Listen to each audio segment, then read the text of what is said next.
All right.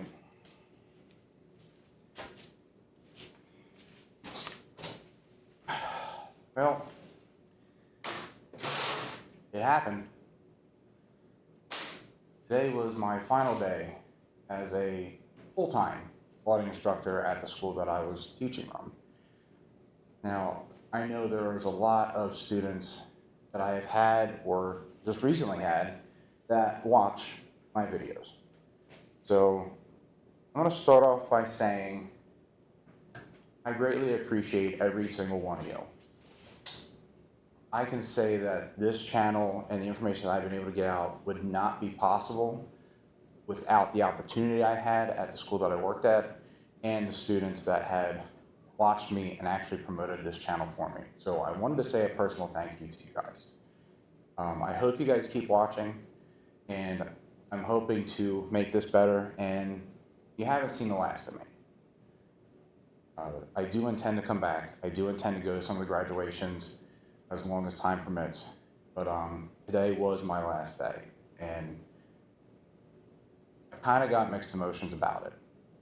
It's kind of sad to leave. I really did enjoy that job there, and actually I enjoyed it a lot more than I thought. Even when I first started, I wasn't sure about it, but it ended up being a lot more rewarding than I thought it would be.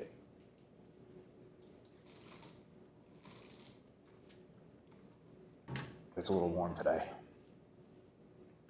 But what I kind of wanted to get into as well, before I do that, because of this job change, so I am leaving the job as a welding instructor, and I'm going into a new position as a kind of like a field project manager. It's essentially a company that's welding inspector on a company role. So I work for a pipeline company that is going to pay me a certain salary to be their welding inspector for projects on the pipelines that they own. So I won't be third party like I had been. That opens up a couple avenues for me. One, I get to collect all the benefits that companies get. I get the benefits of just being with a company versus being contractor or being third party. And plus, I tend to believe it's going to give me an opportunity to have a little bit more free time, even though my free time is not going to be as consistent. So I'll be able to work on this stuff as well as do some work from home and get to do some traveling again. So I'm going back out in the industry. I'm not necessarily welding. Actually, I'm not welding. I'm inspecting. But I'm going back out into the pipeline industry as an inspector to do inspection work. And yes, I am excited about it. Not really that nervous. It's a company that I am very familiar with, a company that I have worked for as a contractor for a number of years. And a lot of the guys that still work there know me pretty well. So it's comfortable. But it's weird. But this does open up a topic that I wanted to talk about tonight. And I'm not going to spend too much time on it because if anybody has any questions or wants to divulge a little bit more, feel free to send me an email. The people that have my business card, you can send it to that phone number. Give me a call, give me a text message, email, Facebook, Instagram, YouTube, all that. But I want to dive into the fact that, especially when you go into a welding school, just because you go into a welding school as a welding student does not mean that you have to come out of there being a welder. The industry is so vast that there's a lot of things that you can do.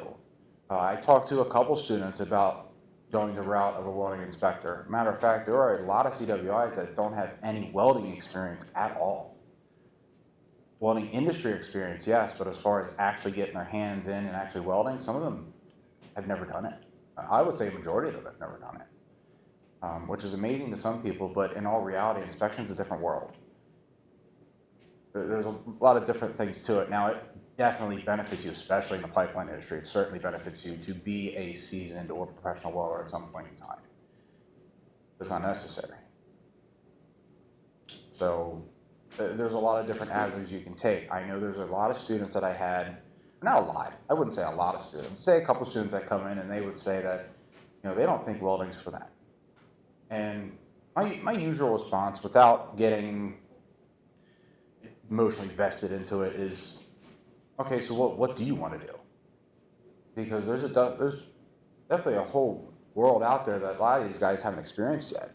And most of them say they're not sure. They like welding, but they don't think they're that good at it, or maybe they thought it's a little more than what they thought it was, something like that. And I usually point them in the direction of, well, you can go into inspection work, you can go into fabrication, you can go into blueprinting, you can go into welding engineering even, metallurgy. There's so many avenues to take. And my point to take from that is not everybody's going to be a welder. You might dive down this career path and say, I don't really want to get into that. I want to do something else. Well, there's other avenues to take. You don't have to be so closed-minded. Now, in my experience, well, let me start off by saying the school that I used to work for, technically still do. I'm staying as a flex instructor, so if they need me every once in a while, I can jump in a day or two, or if they need any curriculum help or development, I'm looking to jump into that. And I'm still going to go and support. But I am going to leave their name or their business out of it. So I'm not going to disclose who I used to work for. Now, if they get a hold of me and say, hey, we want you to let them know, or it's okay, then I'll say it. But until then, I'm going to keep it quiet. But the program that we did was very broad. So there's a lot of schools that are very specialized schools. I'm not going to name any names. Everybody knows the ones. But there are some that are pipe only. There are some that are structure only. There are some that are just construction in general. This one that I worked at they're very broad. They give you a general knowledge of every one of the manual industry practices or processes. So you've got MIG, TIG, stick, and flux core. And none of them are super in-depth, but they're not very basic either. We get into some depth welding, and we turn out some really good welders. But the program is designed to attract everybody to it, to give everybody a little taste of everything so they can decide what they want to do as a career path. And when you get the job as a welder at whatever company you're going with, or if you're going to start your own company or whatever you decide to do, then you hone in the specialty skills.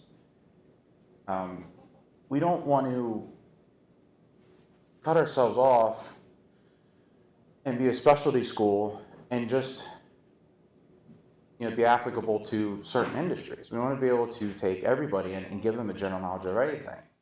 And then if you want to specialize in something, then, well, you can work on that later. Because most companies, when they hire somebody fresh from school, they're not going to expect you to be the know-all, be-all, end-all game. Some of you will be, for sure. But it's not required. They'll train you and teach you to do the things the way they want you to do them. And that's the one thing that stands out a good welder from a great welder. A good welder can weld good. A great welder is able to adapt to the company's wants and needs, or to the customer's wants and needs. Just because what I think is good and necessary does not mean that's what the customer wants, or what the code allows for, or what the engineering drawing calls for. If the engineering drawing calls for a 1/4 inch fillet weld, and I don't think it's going to be enough, I don't think it's going to be enough, it is not my job to tell them that it's not going to be enough. I might mention it and say, is this correct? And sometimes they take it well, sometimes they don't. And if that's still what they want me to do, then I'm going to do it. If the weld procedure is a little bit off and I don't particularly like how it is based on my experience, I'll tell them about it. I'm not just going to change it, as much as I may not like it. Or if I think the fillet weld size is too big, it's going to cause distortion. That's happened more often times than you think. bring it up to fabrication, ask for more information, and they come down and say, nope, that's what we want, this is what we calculated, do it. Oh, okay. So as a welder, you have to learn how to meet the customers or your company's demands. Understand exactly what they need and be able to give it to them. Not every weld has to be 100% perfect to the point where it's taking you 2.5 times longer than if you were just going to do it to the code standards or the drawing standards.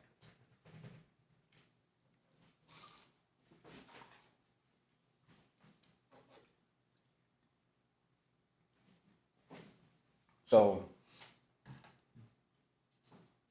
the best thing about it is to keep your eyes open. But another thing too, and this is where I kind of play into the fact that the reason why I took the job that I did. The other thing about looking for a job or a career in welding is don't settle for the first one. Don't just settle for everything. Companies need welders, especially now. The industry needs welders more than we probably ever had before. And there's kind of this transition period right now where I feel that welders are undervalued in most industries. Maybe not every industry, but in some industries specifically. I feel they are undervalued and underpaid in some cases. So sometimes you got to play a little hardball and not take the first offer.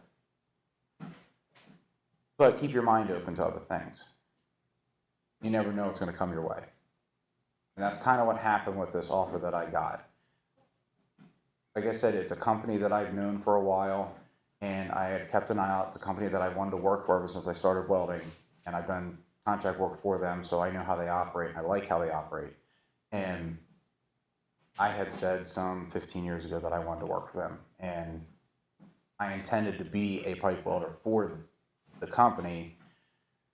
Not too soon after I expressed interest, they had said that they're not hiring any more welders, they're going to try and contract everything out, and all the welders that are left are going to work until they retire, and that's going to be it. So I knew that was happening. That went out. So I went off and did my own thing.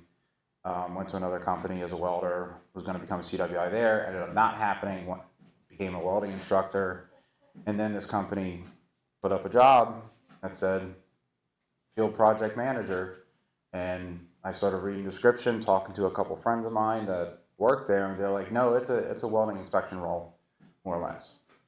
I'm like, okay. So I put my application in, and sure enough, they took it. They asked me what salary I was looking for. I gave them a number, and they said, oh, yeah, we can match that, no problem. So, okay. And that brings my point up about this in the industry. Don't stop looking. It's okay to be satisfied. It's okay to be happy with where you're at. I was happy where I was at as a welding instructor at the institute that I was at. Matter of fact, I loved it. If it wasn't for the fact that I was offered a good sum more, I probably wouldn't have taken it. I had that much. I enjoyed it that much. But you know, it's the company that I want to work for. It's the job that I was kind of looking to do some years before that I still had my eye on. And they opened it up for company work, and it was one of those things that after chewing it over for a long time and talking to my wife about it, talking to a couple friends about it, they basically kind of opened my eyes up like, is this what you want to do? Or do you enjoy your time at the school? And I told them, it's like kind of both. And when it comes down to it, it's do whatever is most advantageous for you and your family. And as much as I would love to work at the school until I can't anymore, this opportunity is too good for me to pass up. Now, what does that mean for the channel? That's a great question. And that's what I've had a lot of questions from my students. Well, it does mean that my times are probably going to change. So for the next probably week or two, I'm going to be doing a lot of work out here at night. Kind of sticking to what I was doing before, probably late nights, early mornings.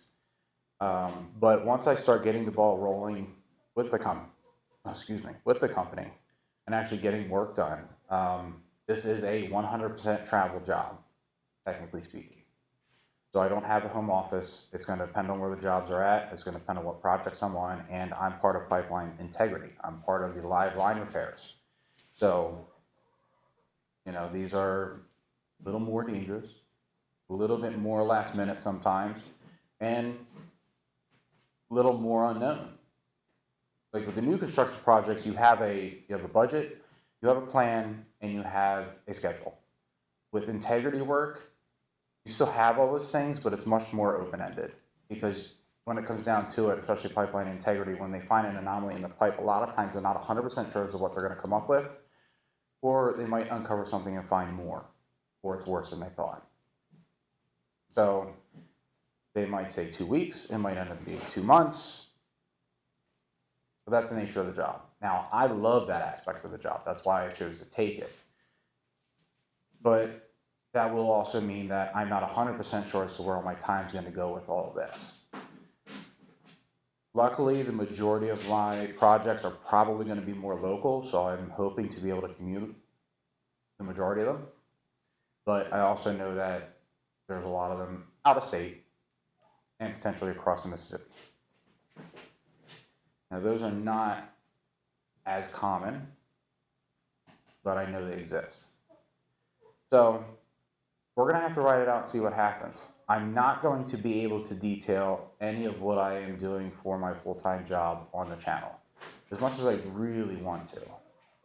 I would love to expose this stuff to get people interested, to show people what we are doing. I think it would benefit not just the subscribers that I have and the people that follow me, but also I think it would benefit, one, the welding industry, because a lot of this stuff in pipeline integrity and pipeline work, a lot of people just aren't exposed to.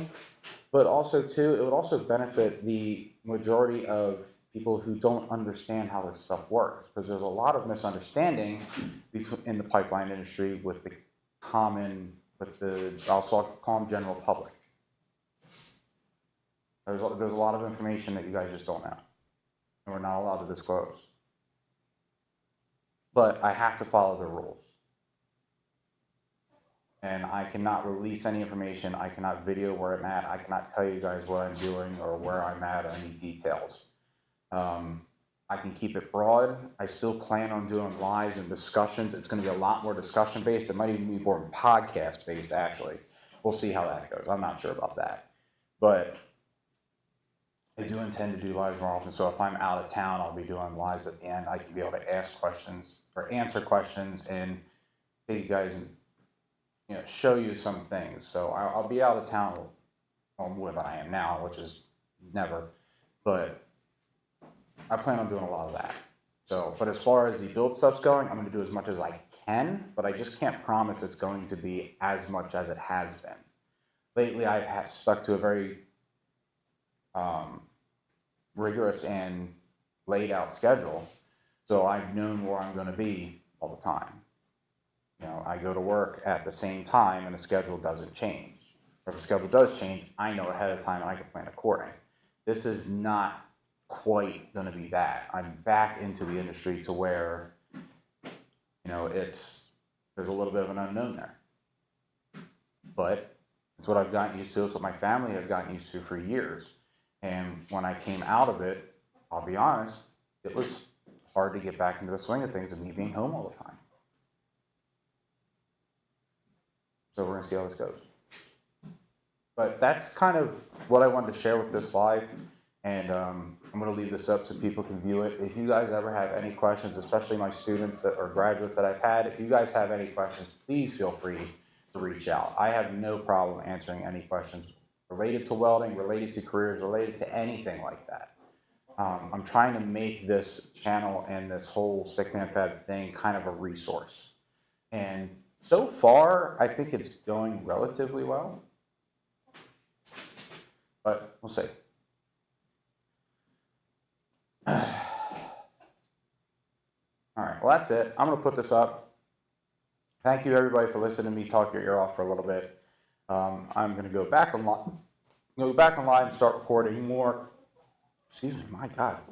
Start recording more on this go-kart project because got a lot to do. Thanks for watching. I'll see you soon.